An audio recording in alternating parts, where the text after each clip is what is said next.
Yo, what's going on? This is John Ross Marcus Cox coming back at you with a little way too much JRMC clip here, real quick. It's been a couple weeks. I got to come over and talk to y'all about the craziness that went down in Jefferson County Public Schools yesterday. It was the first day of school. We've known for like a month, babes, that like this was gonna happen. I mean, bus drivers was telling them, parents were telling them, people that didn't have bus stops, people were their kids were having to walk to like the craziest busiest streets in the city for their bus stops when they're like 7, 8 year old, having to work a half mile or a full mile, whatever. So it wasn't surprising. And to be honest, our Jefferson County School Board and the superintendent never seemed to have their eyes on the ball or like be prioritizing correctly. So I mean, unfortunately, I don't think very many of us even expected anything otherwise. Honestly, I mean that's the real crazy thing, and this is like it's almost par for the course, and nobody's even really questioning it. You know what I mean? And so, just want to watch a couple news clips here, give you a little bit of my 2 cents, in regards to them as well. So let's just listen to this first clip about what transpired yesterday. So this is from WLKY. The last students were dropped off tonight at 9:58. That is more than 5 hours after the last dismissal time. Now, the shift in start times was meant to help ease the delays buses across the district were experiencing in years past, but some parents obviously feeling like it's actually made things much worse. It was a stressful start to the school year for Kitty Rembert. When we caught up with her Wednesday evening, it had been 2 hours since her grandson George was let out of Lane Elementary, and still no sign of the second grader. This is not helping anybody.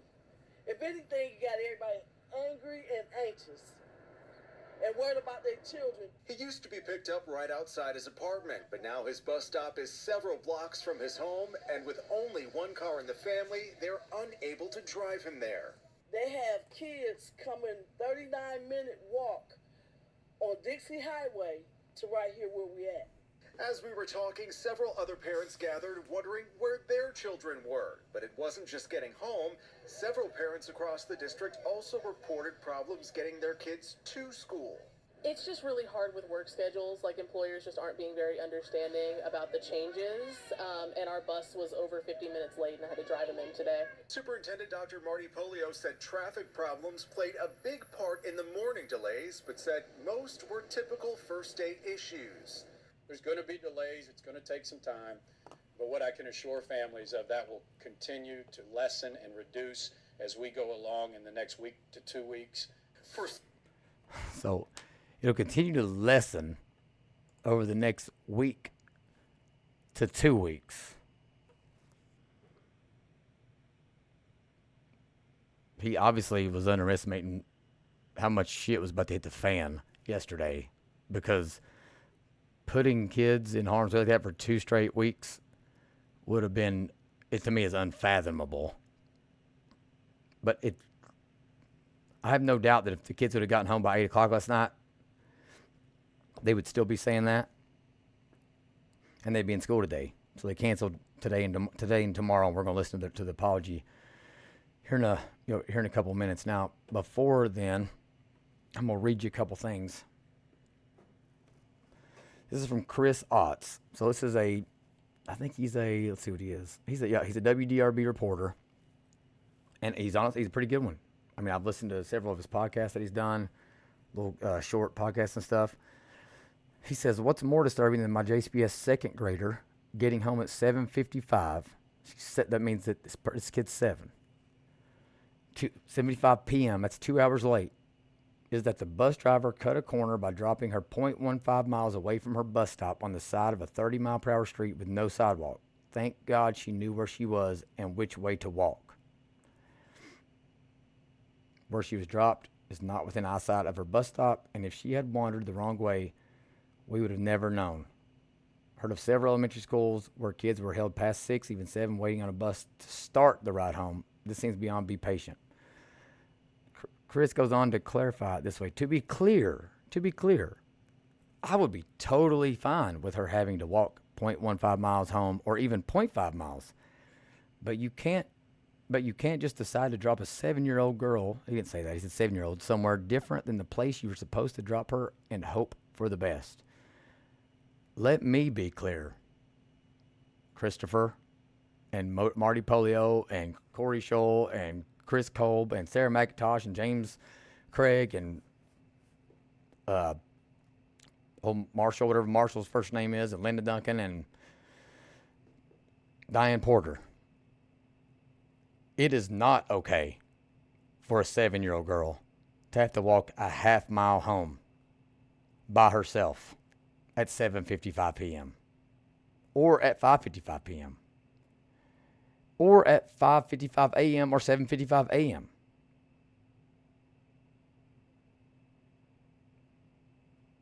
Like, to say that it is would be disingenuous, and it would be, we basically would just need to abolish the entire Department of Child Protective Services if that was okay. I can't imagine my 7-year-old daughter. And let's not forget this. There's also kindergartners and first graders that ride these buses and get off. I can't imagine my 7-year-old daughter walking home a half mile. I just think in my head, I have a route. I run about 3.5, 4 miles almost every day. I know exactly where the half mile mark would be in my run. I cannot imagine my 7-year-old having to walk that distance by herself at any time of the day. Nor can I imagine myself being okay with that. Okay, this isn't, we don't live in Andy Griffith's Mayberry. Nor have we ever. To say that we do would be denying basic fact that there are chomos everywhere, in every neighborhood, in every part of town. I know what he's doing there. He's trying to seem politically correct. He didn't want it to seem like he's racist or he's a misogynist or shut up, Chris. It's bullshit. It's okay. Just say it, dude. Be a man and just say it. Here was the other thing I wanted to read. This was a screenshot I took last night from a bus driver. It says, I literally just got off the bus. JCPS should be ashamed. This is crazy. I've been driving for 6.5 straight hours. A few of mine peed their pants after holding it for hours. And they was crying out loud. Crushed me. JCPS board, this is no way whatsoever acceptable. I would be livid about this if I had a kid in school. Hell, I am livid reading these horse stories from today. This always the change is not going to be any better for weeks, if then, and these bus stop changes are ridiculous and dangerous to say the least. No kids should be crossing any roads unless they are monitored crossings. There are kids walking long distances on dangerous, busy roads to get to their bus stops. WTF. And I want to ditto all of those statements. And last night, me and my wife, we were talking last night in the bed around, it was like 10:30 at night or something. And I read that to her, and she started tearing up. She started to cry. And I was just kind of letting her go, no, what's wrong? And she was like, I just can't imagine. Our oldest daughter, that's 7, I can't imagine her sitting on a bus and being scared to death, because they were on buses with kids of all ages. Some of them were on there for 3+ hours last night. I mean, it's obvious those last kids were on a bus for God knows how long. But I can't imagine her sitting there having to pee all that time and starving to death, and finally just having to let it go and pee on herself on the bus, and then having to get up and walk by other kids that are going to remember that and they're going to see it. And kids don't have the empathy to be able to like keep this into perspective. They're going to bully those kids. Are going to get bullied probably. Who knows how long? And then to get off the bus, realize that you don't know where in the hell you're at, and then have to try to make a decision about which way to walk as a 7-year-old on a crazy busy street. And that was like one of those moments where I just realized like moms are just different. You know what I mean? Like I cry about stuff with my kids all the time, but like I just hadn't really, I was immediately pissed, and all I could think about, all I was doing was seeing red. You know what I mean? I was just mad as hell and wanted to, just all I was thinking was like, dude, I'd have called a charge if it'd been one of my kids on that bus. That's all I could think about. And like, she couldn't even get there. She was past the mad part and just like absolutely mortified and just scared and empathetic for these for these little kids. So I think we all need to try to make sure that we're doing that. The other thing I thought was interesting in the first video was talking about the employers. Employers aren't being very understanding. You know what?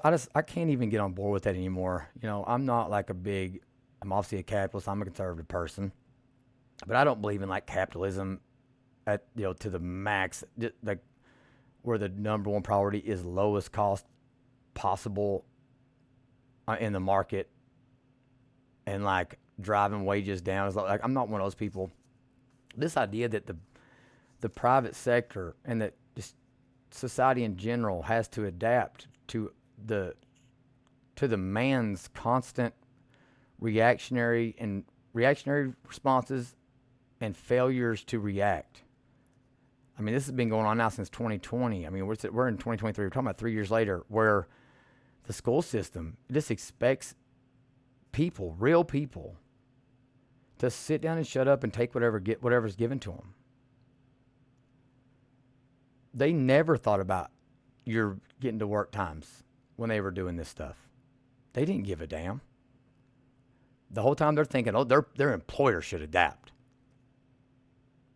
They didn't think about your kid, what time they were getting home to eat dinner, or like how long their walk was, or how scary of a situation it was from them. They act like they care, but the Democratic Party and Democrats in general, of which everyone on the school board and undoubtedly Marty Polio is as well, they're the most condescending, self-righteous, unaware people on the planet, and they think that you should just feel lucky that they're sending you a bus, that they're not taking all the money and putting all of it in their pocket. They gave Marty Polio a $75,000 raise, almost a 30% raise, like 3 weeks ago. Now let's go listen to Marty Polio's response, which is the superintendent.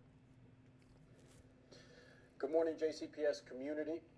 I come to you today after making one of the most difficult, if not the most difficult, decision of my superintendent career, and that was to cancel day 2 and day 3 of the school year, Thursday and Friday.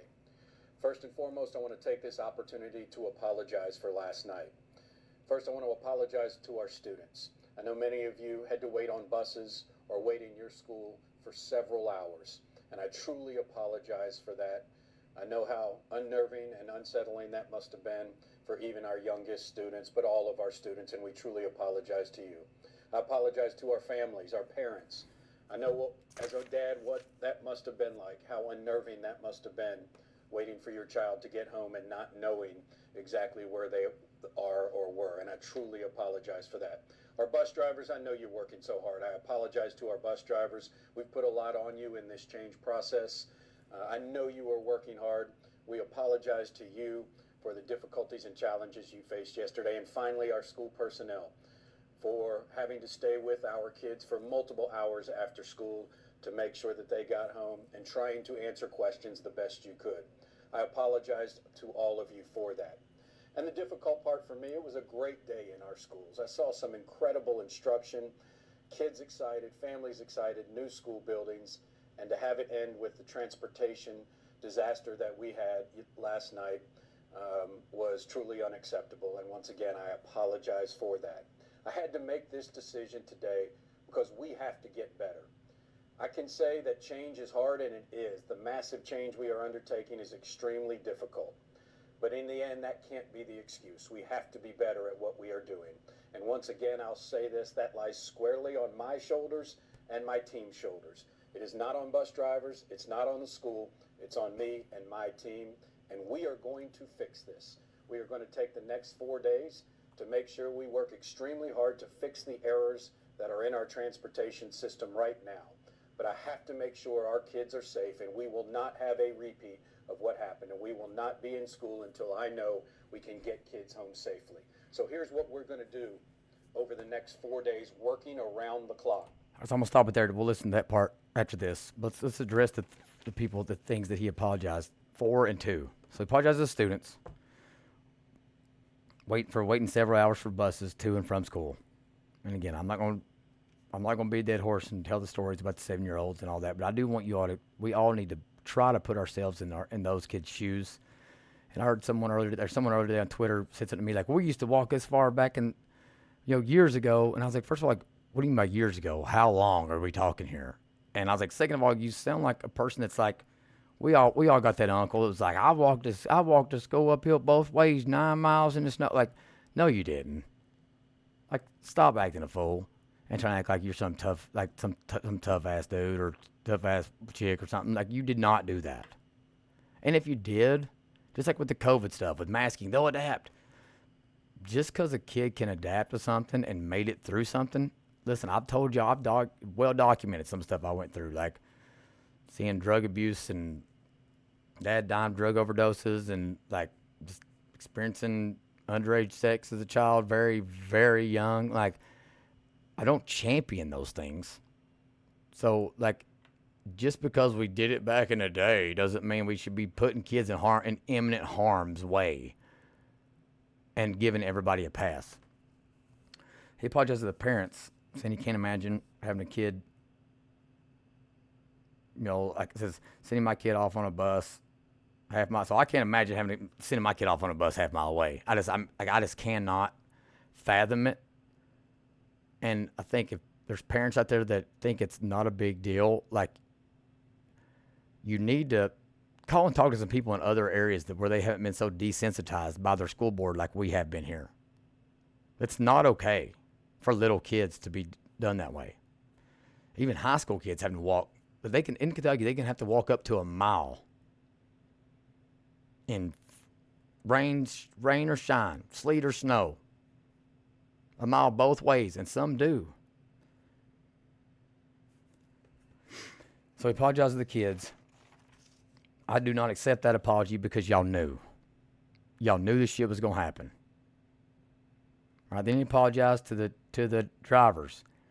They tried telling the board, they tried telling polio.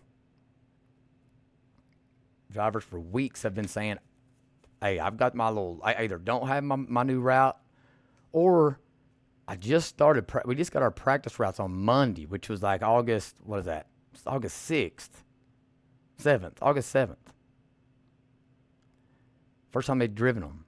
They've known they were changing things for months, and they didn't start practicing the routes till Monday of this week.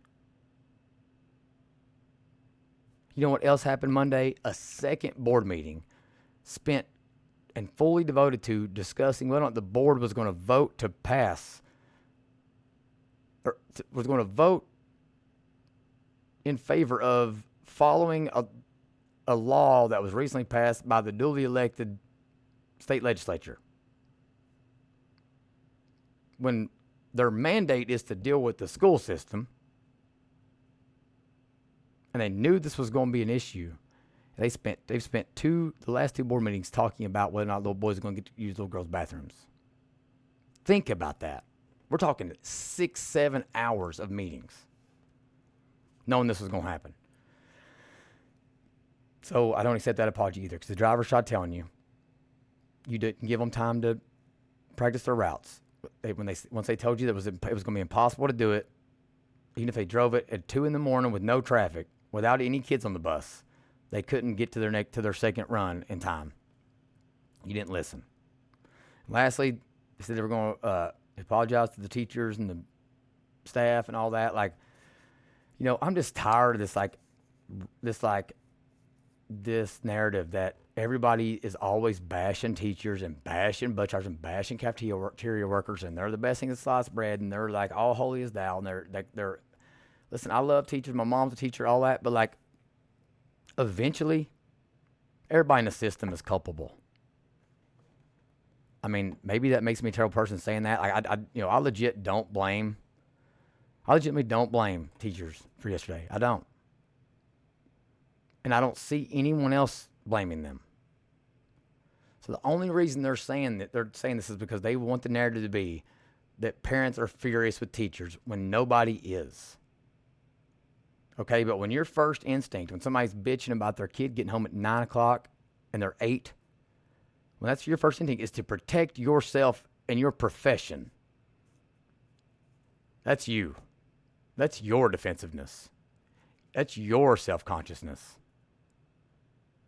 Okay, it's not because we're actually doing that. And this is a very common thing that occurs in general. And when people are thinking, they start projecting other people's feelings onto them, thinking they know what they feel, but really it's just your own self-consciousness and your own, or your own jealousy, or your own like feelings about knowing something you did was wrong or whatever. So like, we don't need to spend any time. We don't need to devote any time to talking about how people aren't mad at teachers and they're the good people. Like no one is saying that. So just stop talking about it. Let's listen to the rest of this. First and foremost, we are going to be reviewing all bus routes and all bus stops over the next 4 days for efficiency, making sure that we get all students to and from school efficiently. Second of all, we're going to be having our bus drivers have extra days. We're going to pay them extra days to practice their new routes, which is a big challenge, I understand, for them, but they need more practice with this. We're going to be improving our communication structures between families and schools and us. And finally, we are going to dramatically increase our call center 485 RIDE over the next 4 days so that we can answer all questions for families and do the best we can to solidify all bus stops and make sure that when we come back to school, we are efficient and safe and getting our students home safely. I appreciate your patience. Thank you so much. And once again, I apologize for the challenges. So there you have it. Let's talk about the 4 things they're going to do over the next 4 days. So again, they've canceled the next 2 days, 2 days of school. After going ahead and rolling the dice yesterday on the first day, can you imagine setting sail on the Titanic without knowing 100% that at a bare minimum you can get kids to school and home from school safely? You know, a lot of times you can't control the variables in school, like if there's a school shooting or if there's fights or whatever, like you can't control that. Like, you can't guarantee you can get them to school and home safe. Probably not a good idea just to roll the dice. 4 things he's going to do over these next 4 days, 2 of which Thursday and Friday today. One of them's today. So like theoretically, the first day it's going to be spent trying to get the ball rolling on these things, and then they got 1 weekday, which is tomorrow, Friday. And then Saturday and Sunday, and then Monday at 5 a.m. is when everything else starts. So we're going to review all bus routes and all bus stops for efficiency. Am I a crazy person thinking like, okay, well, if you hadn't done that already 15 to 25,000 times, considering you're using AI to make these routes, I mean, you literally click a button.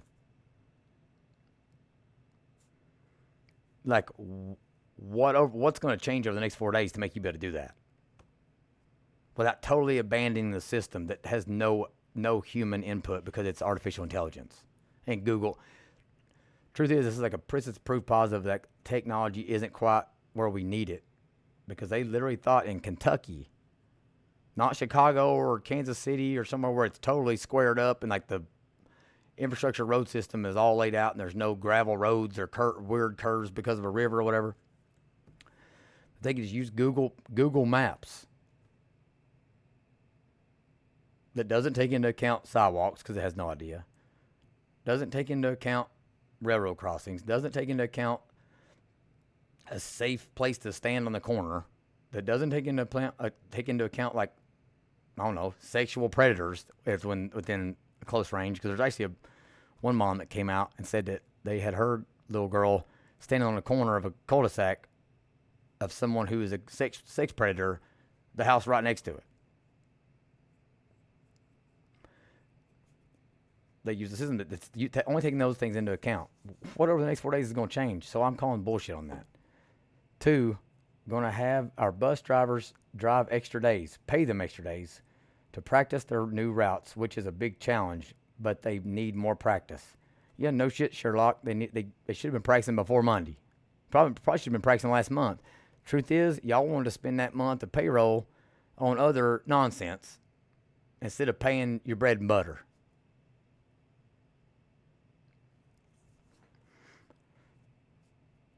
Not to mention that, okay, let's say you pay all of them over the next 4 days to practice their routes. That means they'll have 8 straight days of running the roads for hours on end, 8 to 10, 11 hours a day. Having to deal with hundreds of school-age kids and trying to keep their composure and make them keep them home safe. They got to remain diligent and stay focused to be able to do that. On very little sleep in a sedentary type situation. I don't think that's a good idea either. They're either going to improve our communication structures between families and schools and us. Well, to me, it's just an abomination that wasn't a central point of concern in the first place, because people have been trying to call a bus compound for like a month and ain't going to get an answer. And lastly, they're going to dramatically increase our call centers over the next 4 days so we can answer all questions for families the best we can. I'm glad he threw that in there. So we can solidify all bus stops the best we can. Listen, if there's one of these 4 things that are not going to be accomplished, it's that they're not going to be able to find, hire, get people through background checks, and train them to answer questions about probably the most complex student busing situation in the United States of America. They're not going to be able to do all that in 4 days. It's actually impossible. It's not statistically impossible. It is impossible. And again, people have been telling you they couldn't get a hold of people for weeks. Why are you just now doing it? Fact of the matter is, this is why they're just not doing it. Marty Polio, I actually don't think he's a bad dude. Like, seems like he's a nice guy, kind of gooberish, like our governor, Andy Beshear.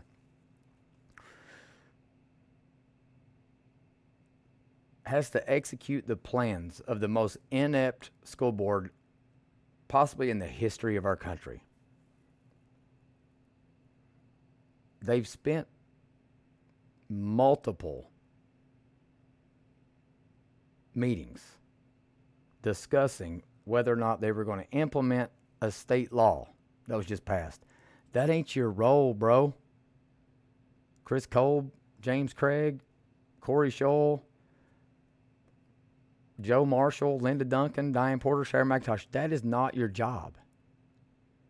Your job is to implement the laws that are passed and abide by them with the school system. And most importantly, your number one job is getting these damn kids to school and home in a safe manner. If you can't do that, you have no business talking about anything else. They're obviously not going to fix. Like, our literacy rates are abysmal. Our math proficiency rates are abysmal. The racial, the educational attainment gaps between racial minorities and white kids is abysmal. The choices and the resources between the haves and have-nots is abysmal. Get back to basics. Stop doing the crap you're doing and realize that you are not as smart as you think you are. And also, I think most of you should resign and we should get other people in there. And then lastly, talk to my legislature people. Break this thing up, man. It's embarrassing that y'all are letting this go on. You know, like people say, what's the big city though? They let them what do they say? Like crap where they eat or whatever. You know, let them. They've made their cake. Let them eat it. That's ridiculous because we're talking about children. At the end of the day, it shouldn't even be political to make changes and to break this system up.